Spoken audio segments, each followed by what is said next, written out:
Goz on the go. All the sports knowledge you need, all the info, all the nuggets in a quick, tidy 30 minutes. We go through the sports world and the big topics. And 1 week from today, Thursday, April 29th, 2021, it's the first Godzilla Media event. 7 o'clock, we'll be live at Hooters of Albany on Wolf Road. Join us for the NFL Draft. Your chance to win if you're there in person with us. Each pick, 1 through 10, we're giving away prizes. Free Godzilla Media gear, wings, beer, and more. Join us. Get your picks in. I'll be setting up at 7. Excited to see my new banner and all the gear set up with you guys to unveil all of that. And then 8 o'clock, the NFL Draft gets underway. Picks got to be in. And you'll find out if you're going to get a chance to win the prizes. Bring your friends. Bring your family. No matter what it is. If you're sticking around for one drink, one pick, one beer, 1 hour, can't wait to see you. Say hello. Thank you for all the support. This is the first time you're able to show the support live for a Godzilla Media exclusive event. Hooters of Albany. It's only going to happen one time to have that first Godzilla Media event, and it's happening on NFL Draft Night. Join us. Looking forward to that. Shout out to Dan, Ricky, the entire crew over there. Looking forward to hanging with you guys on Draft Night. Again, Wolf Road, Hooters of Albany. Thank you for all the support, and we've got an NFL Draft preview show coming up next week, so it's going to be a lot of fun going through all that stuff. Join us next week. Now let's go. Goz On The Go. Let's start with the New York Yankees. They stink. They are terrible. I kept writing down notes before this episode like, okay, here's a positive on the Yankees. At least they're good at. Then I cross it off. All right, the positive is they can't hit, they can't pitch, and they can't field. I could run through the numbers for you, Yankee fans, of how many errors they've committed early on in the season. A lot. How bad the batting average is. It's like below 210 at some points. We know it. Like, I'm not just going to keep harboring on the point of how bad they are. Well, one more time. The American League, it's them and the Tigers right now fighting for the worst record in the entire American League. The better question is, why are they so bad? Why do they stink? What the hell happened? The damn Yankees are this bad? Well, it's a combination of a few things. And early in this podcast, I guess I got to pat myself on the back because if you've listened to me on the radio side of the capital region, you know my take on this. I've been saying this for years. There is an identity problem with the Yankees. They fight through this all the time. It's like a business. And I've worked for different businesses like this. And luckily, people have given me advice on this. One of my first jobs at college, I was selling T-shirts, hoodies for a company that worked with Adidas and Under Armour. And they would work with these other companies and say, not only do we sell T-shirts, but we sell pencils, and we sell backpacks, and we sell banners, and we sell it. It's like, be good at something and stick with that. If you find a niche in a certain market, great. Be great at that. What happened for the New York Yankees is this. For the last couple of years, they wanted to get the guys who smashed home runs, struck out a bunch, but the potential to have home run hitters in the lineup was good enough for them. Judge, Stanton, Voit, Sanchez, you know the names. Guys who could get up to the plate, smash some diggers, as my boy John Burt likes to say, smash some dingers, and then win the games like 7-5, 8-6. Yeah, you'd have a good enough pitching staff here and there to hold down some runs, and the AL East was going to rebuild. That was going to be the key. And then the injuries happened. And year after year, Aaron Boone gets robbed of the Manager of the Year award in 2019 over Rocco Baldelli. The Yankees get crushed with injuries. None of these guys can stay healthy, but the miraculous thing is the Yankees kept winning. And now the hindsight 2020 for the lineup is this. There was some flexibility in that lineup. And what I mean was, it wasn't just guy who smashes home runs, guy who smashes home runs, guy who smashes home runs or strikes out back to back to back to back in the lineup. You got a mix of players. You got a guy like a Gio Urshela who came out of nowhere. You had a Miguel Andujar who came out of nowhere. Clint Frazier. You had these different names. And I know Frazier is more of a prospect than the other two. But you had these guys coming up from the minor leagues who started to surprise people. And more importantly, it threw off some lineups in the American League. Oh, you prepped for Judge. He's not playing. It's this guy. Oh, you prepped for Stanton. Oh, it's not him. It's this guy. Oh, DJ LeMahieu, who's basically a journeyman. Yeah, he was good for the Rockies, but he won't. Oh, he's an MVP candidate? There was some actual balance between hitters, average, speed, power, strikeout, RBIs, balance across the Yankee lineup. You're looking at this 2021 Yankee lineup almost completely healthy. Urshela comes out of that game against the Braves last night. Nice job by Ian Anderson, Capital Region Zone. Yankee fans probably will root against him in that matchup, but any other time they root for him in the Capital Region, he comes out of the game. But there's no balance in this lineup. That's what kills me about the Yankees. And look, I used to talk about the payroll with the Yankees because there's this identity crisis again here, where even though the Yankees in the early 2010 decade still had the highest payroll, and teams like the Red Sox and Dodgers caught them and have won World Series over the past few years, it's gone back and forth between the Dodgers and Red Sox who had the highest payroll. Yankee fans wanted it to be higher. Yankee fan wanted them to spend more, fix the problem like George used to fix the problem. Well, they went out and signed Garrett Cole. And if it wasn't for Garrett Cole right now, oh my God, how bad would the pitching be? I don't even want to go through the stats with you right now. They're ridiculous. But we can't keep adding and adding and adding to this lineup for the New York Yankees and say that's going to be the issue, because you got to find out if there's something that fits the right way balance-wise. How can you spend over $200 million in a payroll and think, I got an idea? Hey, I know we're the team that smashes home runs. It wants to spend a ton of money on pitching, whether it's Cole or we'll bring in Kluber or we'll bring in Sonny Gray, who ends up being an all-star on another team, or we'll make these moves with guys across the league, Lance Lynn and others, but we're going to use an opener. What?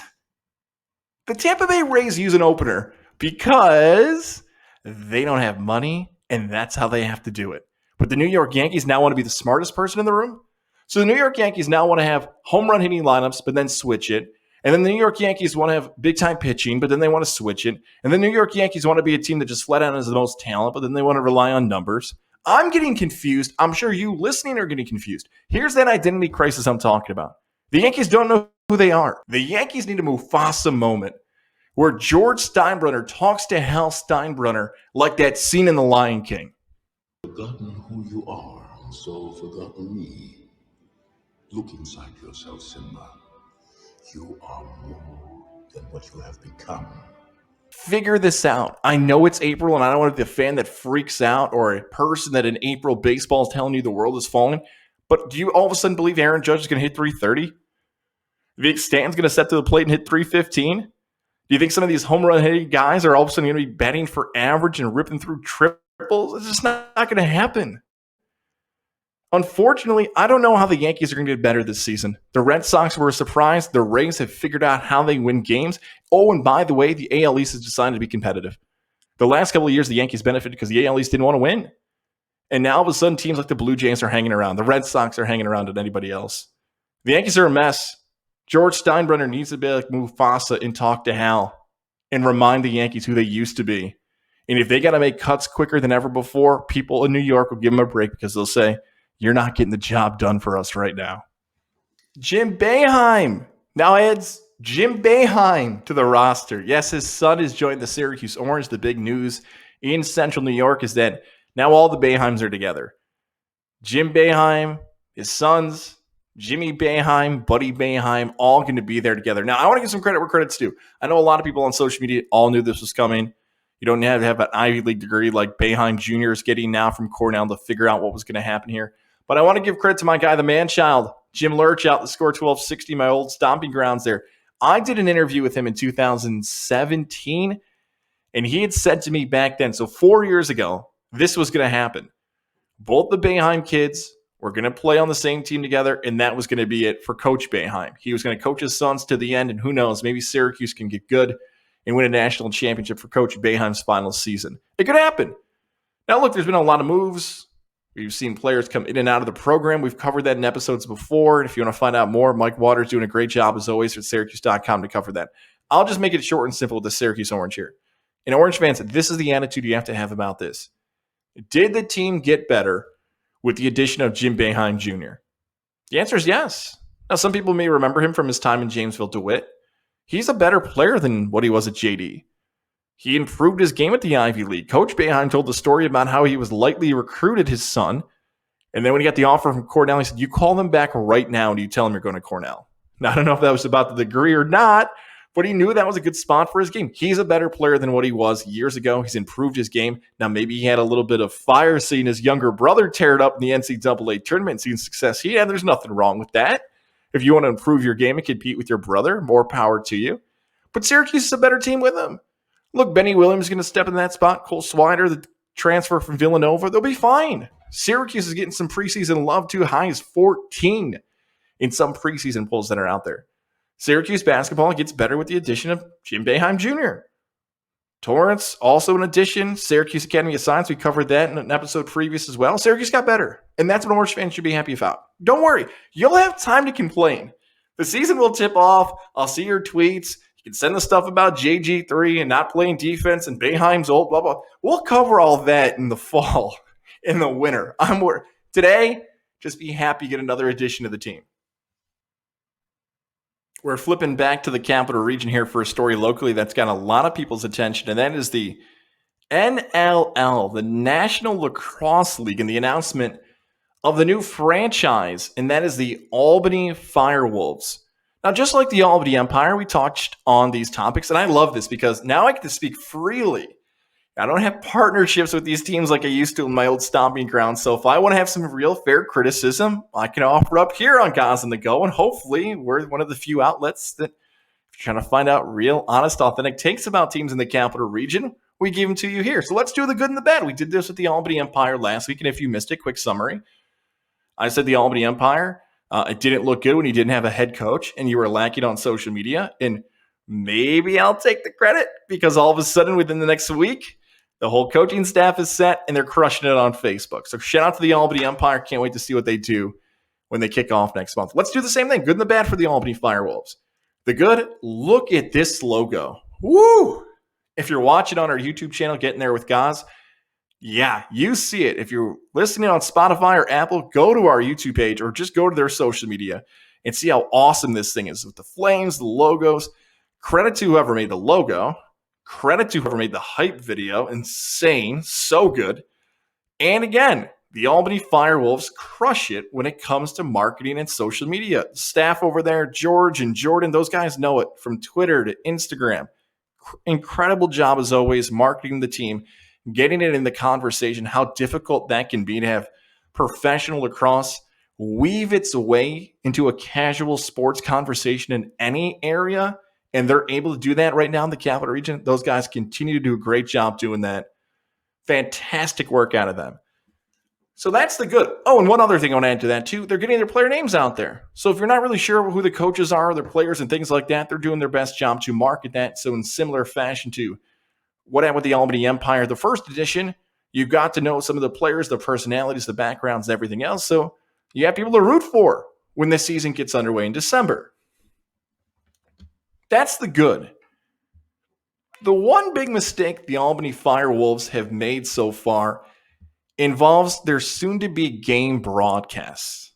Now, if you've been following the FireWolves on social media, you'll note that they've announced that they have partnered with my old employer, 104.5 The Team, to broadcast their games. Now, not going to say anything negative about my former employer, but let's just walk through this, okay? And this is just a conversation that no one else is having in the Capital Region that I think we need to have. Okay. So for the sake of this conversation, let's all assume two things. One, COVID-19 is under control. And I know that's a big what if, but please, for the sake of this, to make everything more reasonable, let's say fans can go to full capacity to these games and COVID-19 is under control. It's in a better spot than it's ever been before. Let's just assume that. And let's assume a second thing, that the schedules that are going to be based on the both college and pro teams will be similar to what we saw in the 2019-2020 season. So we saw a lot of things change in 2020, obviously, when it comes to the sports world. Can we just assume for the conversation in 2021 early as well? Let's assume those schedules are the same. So quick things to assume there. Okay. So the FireWolves are going to play at the Times Union Center. So the Times Union Center is the home for also the Siena Saints men's basketball team. So they're going to have to figure out what dates they're going to play there. Now, in the past, the Siena Saints men's basketball team, go back to their 2019-2020 season, they played games on Friday and Sunday. That was what they did. They had a contract with the MAC where the big-time games on the MAC were Friday nights on ESPN3. They played games on those days. And they played games on Sunday. Now, if you're the FireWolves, you would like those dates for the Times Union Center because this season starts in December, 18 games of the season. Quick math, we're talking about March or April. Okay. So you're not going to get Friday or Sunday, or maybe you will. Okay, so all of a sudden somebody's going to get pissed off because either you're going to tell the Siena Saints they have to move for this team, or you're going to have to tell the FireWolves they're going to have to move. But that's the world of living in the same apartment. I guess I'll call it. You're both renting out the Times Union Center, playing there. Can't figure out what days it's at. Okay, guys, easy solution.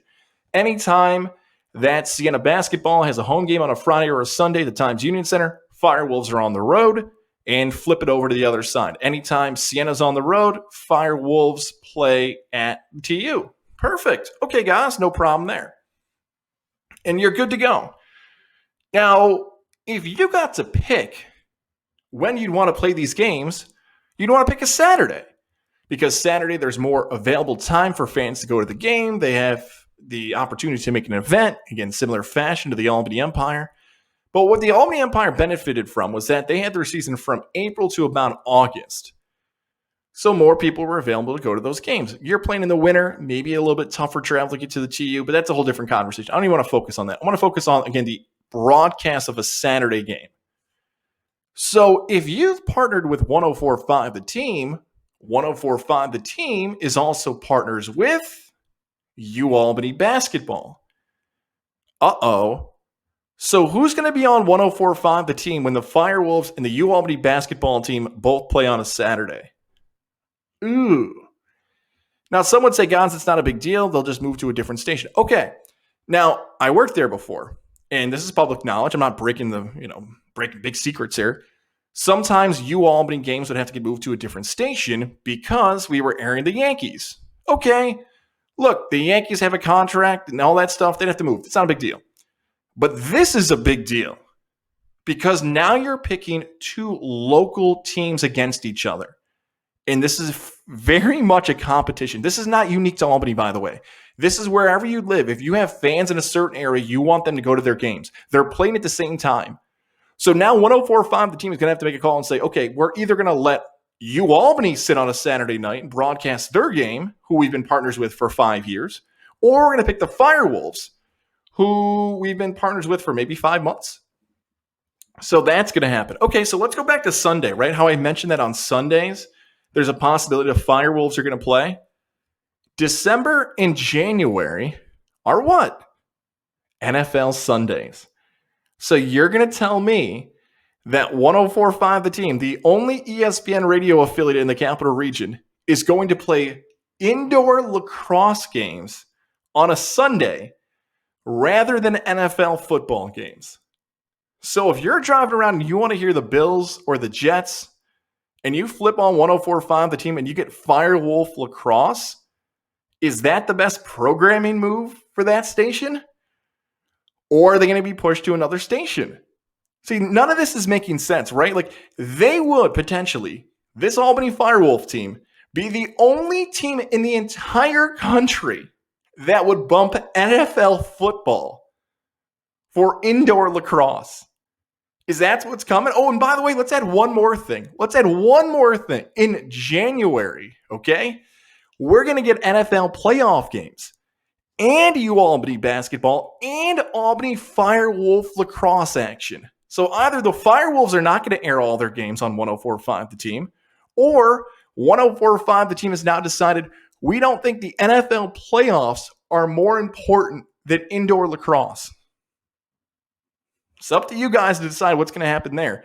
Hey, if the FireWolves pull that off, that's a lot of power from those guys. Good for them. But I think there's a lot bigger issues on the way for 104.5 The Team and the FireWolves and UAlbany basketball that we may never find out about, but someone should alert them. And maybe they all just got alerted right now listening to the podcast of potential trouble on the way. Why not Julius Randle from the New York Knicks for the NBA MVP? The MVP of the NBA is all over the place this season. LeBron James got hurt, so LeBron may not be in the mix anymore. We've seen a lot of good players miss time, whether it's James Harden or Kevin Durant, players who may have been in this conversation.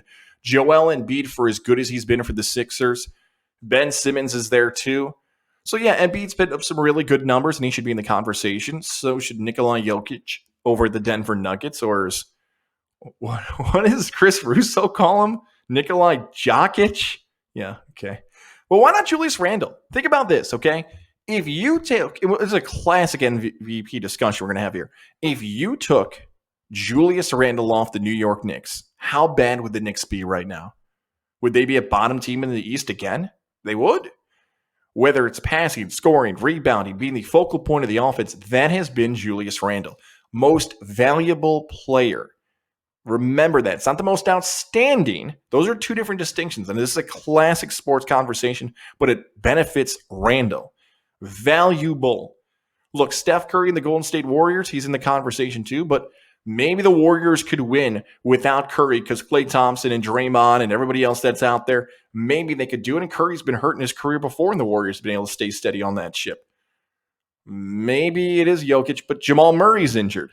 And now we're seeing the impact of Jamal Murray missing from the Nuggets, but they were on a hot streak just a few weeks ago when they added Aaron Gordon. But it's Julius Randle because points, rebounds, assists, stats, Tom Thibodeau, the NBA Coach of the Year, and that may be the reason why Randle doesn't get the MVP. But he's got to be in the discussion. A team that stunk for a decade, all of a sudden is a top 5 team in the East. You point and say, okay, what changed? Who was better? What happened? The answer is Julius Randle. Is he a superstar in the likes of a lot of the names we just mentioned? No. Is he an all-star? Yes. So if Julius Randle gets some points, some votes, some love for the MVP, I can't hate on it. For the impact for the team, for the stats he put up, for what the Knicks are able to do now because of him, go look across the NBA. The Sixers might be able to win still and be a playoff team without Embiid. Look how much time he's missed in his career. I can't say it about few players. I can't say it about any other player in the NBA. Julius Randle off the Knicks, they stink as usual. Because of what he's done this season, yes, put him right there. And like a horse at Saratoga, I would go Jokic, Embiid, and Randle as my top 3. What world am I living in? I can hear the hate coming down right now. At Tom Goss, TOMG, it was easy. I think Jokic is going to squeak it out over Embiid, but Randle can make a massive push at the end to catch both of those guys if the Knicks step up their game here towards the end of the season.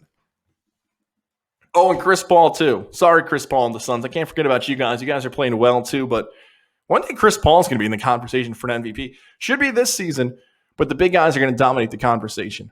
The world of boxing has changed forever because of a YouTube fighter and a former MMA guy. Now, first, shout out to my guy, Ray Flores. Hey, shout out to my guy, Ray Flores. There he is. My buddy Mike Camps there grabbing a photo. Bumped into Ray a bunch of times at the Turning Stone, covering boxing fights. Man, I cannot wait to bring some of my buddies on this podcast and talk about those stories. My God, those are going to be a lot of fun. But Ray Flores, love Ray. He's the man. Hopefully he'll be on the podcast again soon. He was calling the action. There was Ray, Ben Askren versus Jake Paul. The YouTube star Jake Paul takes him out. Here's why it's actually changed boxing, though. A few things I loved about it. In between the bouts, we're getting concerts, we're getting music, we're getting entertainment. It's something I never thought about before. That back in the old day, and I feel like now I'm an old man, talking about 2020 and 2015 boxing bouts. What happened in between? You kind of saw the scanned shot of the celebrities there. If you had a big fight party with your friends, maybe you're grabbing some beers and having the food and just chatting it up during the intermission. Now you get the entertainment, the true portion of the entertainment. Loved it. Kept people's attention and everything else going on. Yeah, it's Snoop Dogg on commentary going like a madman. That's the other part about boxing bouts. As much as the commentary may have been over the top, how are you watching the fights with your friends? Aren't you screaming, going nuts, going crazy, going for the big blows?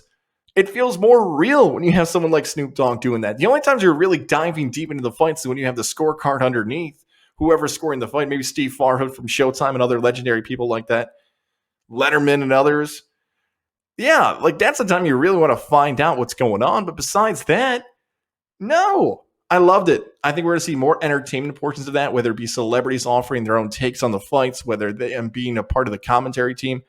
I can't say I like Ben Askren or Jake Paul, but shout out to Jake Paul making money. How many people knew who he was? How many people knew a YouTube person could be a job? And I just don't say that as a shot to him. I think the older audience looks at things like YouTube, TikTok, Instagram models, podcast hosts, and others and just don't believe their actual careers. They are. And this guy turned it into this. Now, I know he's going to call on everybody under the sun. Is he ever going to fight like a legit title fight? Like we're going to see him take on a boxer for a legit WBO title? Probably not, but it's entertaining. And look what it is. It goes to the core of what's happening. Hey, I'm going to have people pay money to watch me fight, and I'll take a cut of the buys. No, you can't do that. Yes, I can. Technology caught up. I'm going to film a show on my phone and put it on YouTube. No, that's for television. Oh, it caught up?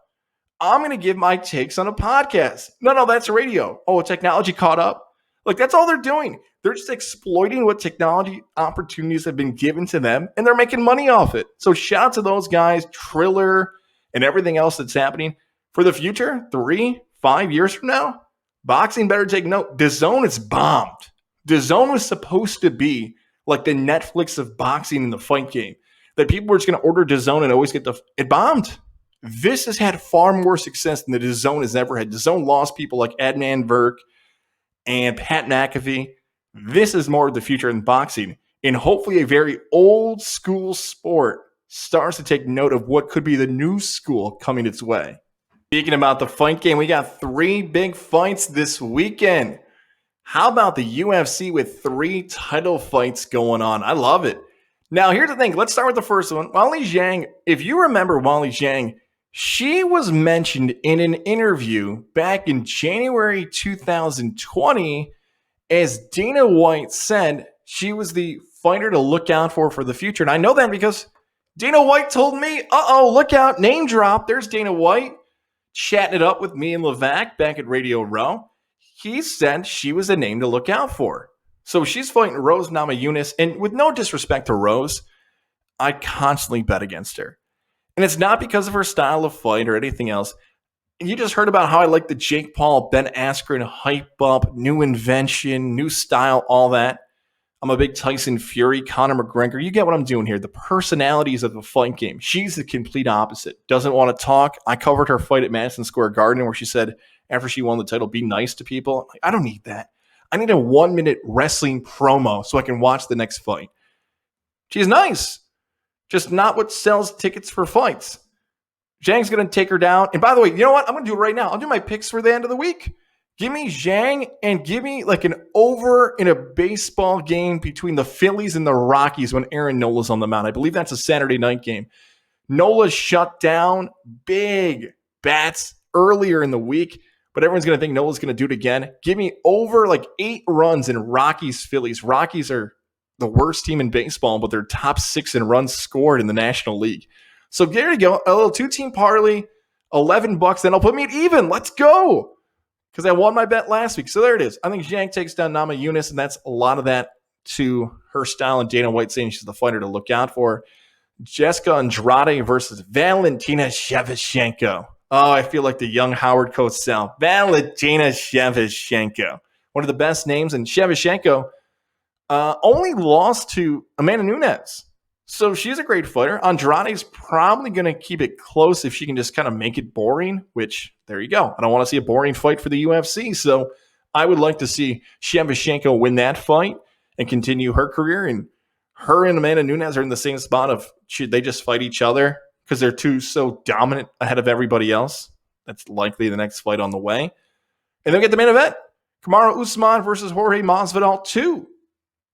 Masvidal cashed in. What I mean by that is became a main event fighter after the knockout of Ben Askren. What a connection here. And funny, this interview, we talked about Masvidal versus Usman, who were there. They were both in Miami talking smack to each other, and that became the talk of Miami at Radio Row. Not football games between the Chiefs and 49ers, between those two. I like both of them. Usman's a better fighter. He's a better fighter the first time they fought. Again, I said cash in on Jorge Masvidal because he had a ton of fights before the legendary knockout of Ben Askren. Usman's better. That's it. Like I could break it down and give you no. Usman's going to take him down. He's a better fighter. If Masvidal clips him, I could do the cliche thing and say he's got puncher ability and he's got one punch power. Oh, that's Usman knows how to hit, knows how to wrestle, knows how to take him down. I would take Usman, and he's a big favorite. I think I saw him as at minus 400. As high as that for Kamaru Usman on some sites. UFC 261 though, 3 title fights. And the UFC gets closer and closer to having some huge events again soon. Maybe this summer. Shout out to my guy Mike Heck, who I'm hoping to have on this summer to talk about some big UFC events on the way. We could see that coming. Avoid the boring is what I hope for. Because with some of those fighters, Usman's the same way. Like Masvidal's the flash and the big knockouts. Usman can win being boring. Andrade can win being boring.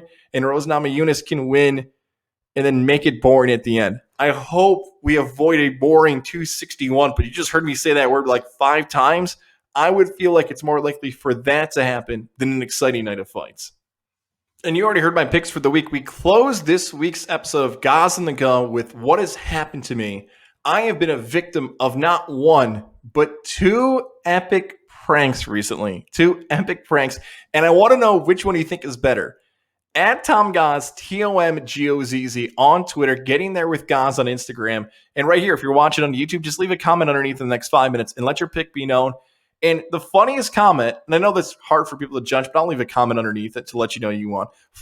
Funniest comment I get about this, back and forth, first drink on me at Hooters 1 week from today. I'll buy it at the bar, say, guys, remember when I left the comment? I'll get somebody awesome to take care of you and hook you up with your first drink of the night. So here are the 2 epic pranks I fell for over the last 2 months. I won't say the local radio music personality, but someone here in the capital region pulled this prank on me. It seems as if they're relatives, and you can see this already on our Getting There with Goz YouTube channel. It seems as if somebody's relatives were in town, and rather than them using the station line or the, let's say, DJ line, and that means their cell phone, that music personality decided to give them my phone. And if you can't see it, I'll read it to you. This random person who I've never saved their number for wrote this to me. Dance the night away in Little Dreamer.